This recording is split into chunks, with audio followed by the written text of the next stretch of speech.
Welcome to Plotcast by Castified. All right, today we're diving into something pretty interesting happening with DreamWorks live action How to Train Your Dragon. You've probably seen it. It's absolutely crushing it at the box office, huge numbers. Yeah. But critics, they seem to be flying a bit lower on this one. It's a real split. So our mission here is to figure out why. Why are audiences loving it so much, even setting records, while critics are kind of lukewarm? We've got info from Forbes, Reddit, movies and rated muses of media, even a Roger Ebert review. So a good mix. Yeah, and that audience reaction, it's genuinely wild. We're talking a 98% audience score on Rotten Tomatoes, which is, huge. It's actually a new record for the whole franchise. Higher than the original animated one. Way higher. The original got 91%, which was already great, and this one also snagged an A cinema score. Okay, so people walking out of the theater are loving it immediately. Exactly. And the feedback points mostly to how faithful it is. Right. People are saying it hits the same emotional notes, which, is what they loved the first time around. They're also calling out the acting, the production quality, the visuals. Right. Gerard Butler coming back as stoic big hit. Mason Thames as Hiccup. People say he really nailed the mannerisms. And Nico Parker as Astrid. She's getting praise too, even with some online chatter about hair color and the casting choices being a bit different. So it's hitting that nostalgia button hard, but maybe also bringing in new fans. Seems like it. It's that blend, Yeah. Comfort food for older fans, shiny new version for the next generation. Okay, 98% is, it's massive. But then you flip over to the critics, and it's more like 77, 78% on Rotten Tomatoes. Still fresh, but definitely not the same level of excitement. So what's the disconnect there? What are the critics finding fault with? Well, the main thing you hear again and again is that faithfulness. For critics, it's almost too faithful. Some are calling it, cinematic deja vu, saying it doesn't really offer anything new artistically. Just sort of redoing it. Pretty much. One critique called it just box office churn.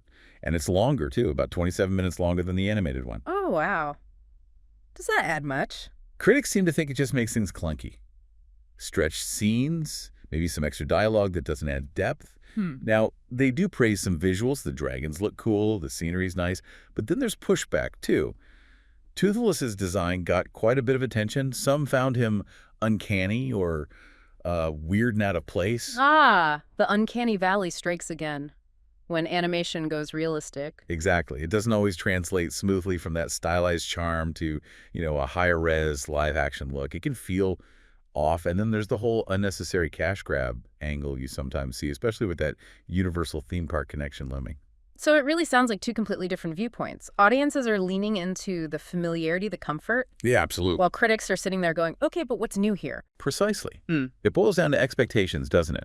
What do you want from a remake? Audiences often want that nostalgic hit, that emotional connection reignited. There was this great comment on Reddit. Someone said something like, it's like getting a hug from your childhood, but with incredible new visuals, exactly what I wanted. That sums it up pretty well. It really does. But critics, their job is often to look for artistic evolution, right? Why retell this story now? What new perspective are we getting? It's almost like they're judging on different scales. And, you can't ignore the money. $197 million opening worldwide.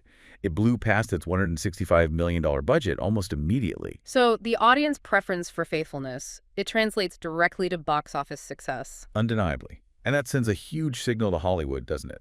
It suggests sticking close to the original IP is a low-risk, high-reward strategy. Having Dean DeBlois, who co-directed the original, direct this one probably cemented that faithfulness. And they've already greenlit a sequel for 2027, right? So this approach, it's working for them, and it looks like it's here to stay for this franchise at least. So where does that leave us with future remakes then? Is the magic formula just copy-paste the beloved original as closely as you can, even if, some argue it doesn't add anything artistically vital? It really makes you think, doesn't it? In this whole entertainment landscape, when do we actually need that true innovation, that spark of something completely new? And when is just pure, heartfelt nostalgia actually enough? Something to chew on as more of these stories make their way to our screens.